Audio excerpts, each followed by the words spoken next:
महाराष्ट्रभर फिरत असतो, देशभर फिरत असतो, तेव्हा खरं तर गेल्या महिन्यापर्यंत एक उदाहरण देऊ शकायचो.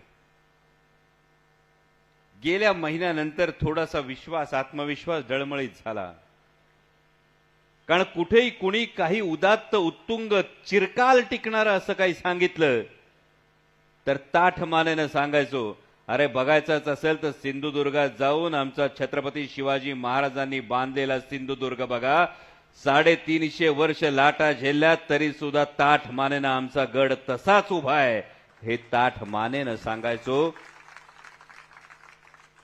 पण दुर्दैवानं गेल्या काही दिवसात जी घटना घडली त्यांनी मान खाली झाली, मान खाली जावी लागली.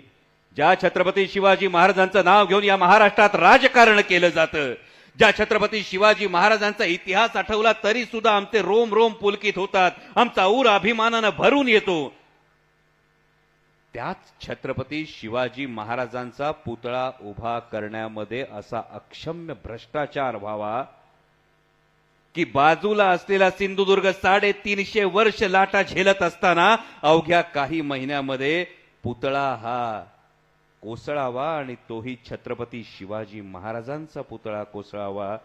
आणि मग त्यावेळी असं वाटतं ही केवळ चूक नाही,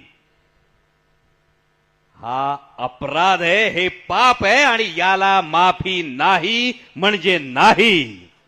ही खूणगाठ आपल्याला मनाशी बांधावी लागेल. आणि याच परिसरातला खरं तर मालवणचे सुपुत्र होते स्वर्गीय मच्छिंद्र कांबळी साहेब, ज्यांनी खरं तर आपली मालवणी भाषा 7 समुद्रापार नेली. ही 7 समुद्रापार मालवणी भाषा नेत असताना आजही मैलाचा दगड रंगभूमीवर ठरतं, ते वस्त्र हरण ठरतं. आणि त्यामुळे ज्या सरकारनं छत्रपती शिवाजी महाराजांच्या पुतळ्याच्या कामात सुद्धा भ्रष्टाचार केला, अशा 1 फूल 2 हात सरकारचं वस्त्रहरण केल्याशिवाय या निवडणुकीत गप्प बसू नका, एवढीच तुम्हाला कळकळीची सांगणं. मगाशी